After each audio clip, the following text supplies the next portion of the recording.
In this lesson, we're going to be talking about stylizing textures for 2D motion graphics with 3D depth and how to create textures that look like they belong in a 2D motion graphic piece, but they still have the depth of a 3D piece of motion graphics work. Okay, so I'm going to go ahead and hit play on this Cinema 4D project, and you can see kind of what we have going on here. So very simple. We've got kind of a ground plane, a sky that's pretty close to the same color, and this road that kind of stretches off to infinity. And then we have our car right in the middle, and our camera kind of glides around that in a circle. And now the textures that we already have here, you can see, are totally matte. There aren't any kind of isn't any kind of shading on it.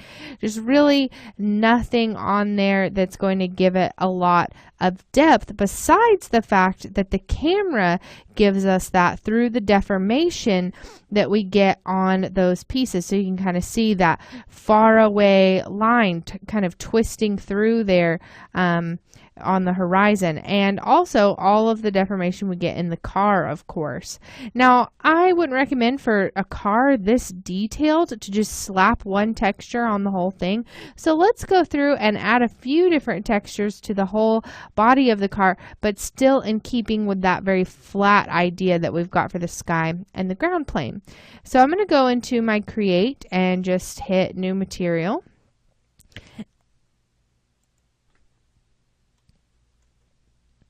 And we'll go ahead and open that material up just by double clicking it. And I want to go with kind of a red color, almost something that's sort of coral or orange looking.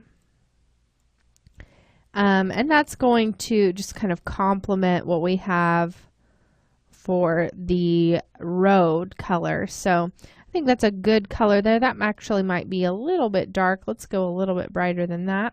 Great. Okay, so I'm going to stick with that as kind of the base, or really the mid color, and then I want to come up with two other colors, one that's brighter and one that's darker than this. So what I'll do is I'll just duplicate this a couple of times, and you can see that I've got these other two colors. Now right away you're going to notice this is a little different looking than what we have over here. And that's because we changed the color in the color channel instead of the way that we have the color changing for those other layers, or those other textures rather. So what we need to do is mimic the way that we're colorizing this material in the same way that we're doing these two, and that is through the luminance channel.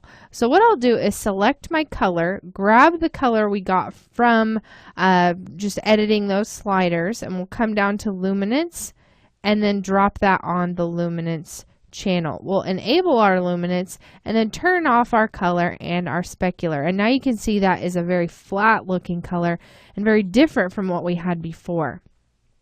Okay, great. So that looks much better now. And then we can go in and do this for our other two colors, except this time what I want to do is actually edit this a little bit, because as I said, I want this one to be a little bit darker, and then we'll have one that's a little bit lighter. So just kind of pulling that down to make it maybe a little bit darker than that still. I want there to be a visible difference. Maybe kind of pull that green up just a little bit. Not quite that brown looking. Perfect. Okay. And then we'll go lighter with this one over here. So we'll just open that up. Make sure you move the color over to the luminance color. Turn on the luminance, turn off the color, turn off the specular, and then we'll just make this slightly lighter. Perfect.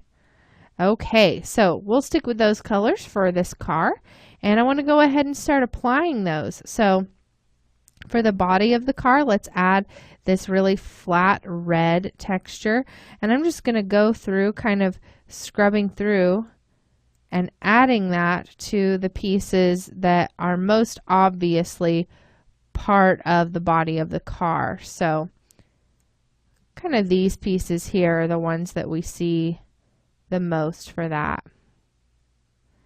Great. Okay, now let's go ahead and add a little bit of a change for some of those other pieces. So let's go darker for the wheels, or rather for the tires. And then for the actual wheel, we can go either the same shade of red that we have been choosing, or maybe try our lighter color. So maybe something like that. Now, because this has been broken down so far, I'm going to undo that option. And let's actually go into our Challenger and start to change a few things in here. So the rocker is going to be these two little pieces. I think I'd like to go darker on that, so I'll drop that in. We already have our hood and our trunk. We've got our vents, which are going to be located, let's see here, we might not be able to see them in this particular shot. It's going to be in the back, and we kind of missed the back, so I'll just drop a color on that. Now the wipers, the windshield, I want to be this lighter color, so I'm going to go ahead and drop that on there. And so let's do our wipers in the darker color so that we've got a third color there. And then we've got our cowl, which if we kind of zoom out, you can see what that is. That's this piece right here. And I think we could go, let's go darker with that as well. And then we've got our bumper in the back, which we see just a little bit of here, so let's go darker on that. And then we've also got our front bumper. We'll go ahead and go darker with that as well. Then we've got our back window. All my windows I want to go the lighter color for.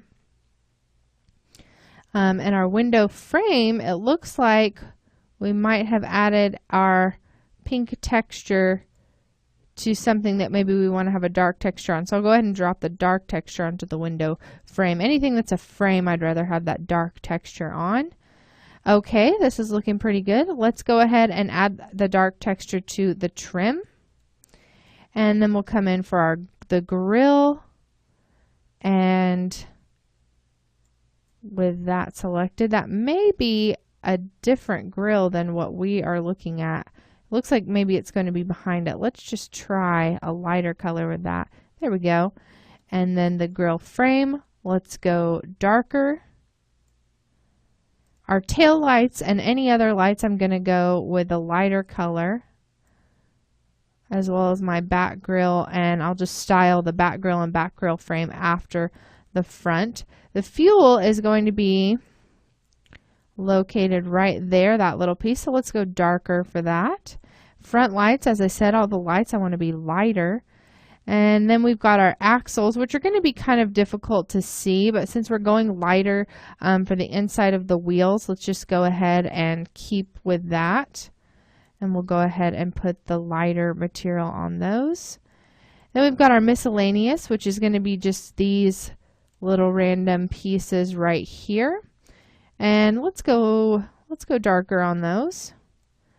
Our nameplate is going to be right there in the front. Let's go darker on that. Our antenna, let's just go lighter with that one, just kind of the medium color. And now we're down to our wheels, which is kind of where this got started. So for the wheel itself, I want that to be pink. And if I come around here where we can see one of them, you'll see that took more of that into consideration there. So we've got our tire and our wheel. And then I'll just go through and add that for the other pieces as well. The other wheels. Just a few more here because we do already have the, let's see here. That can be on the subdivision surface or on the wheel itself. Either one will work. And then we've got a few more here. Our mirrors. Let's go ahead and go to the medium red with that. And the door handle, let's have that contrast a little bit so we can go darker. The door trim, I want to go darker on that as well. And we already colorized the door. So let's take a look at what this car looks like now, kind of at this last shot in our picture viewer. Make sure there wasn't any pieces that we missed. And you can see it's just very flat looking, but you can imagine maybe shooting out a few passes that will kind of isolate some of those pieces. And then you can add some motion graphics, maybe add a few textures. It's really relatively quick to texture something in this way.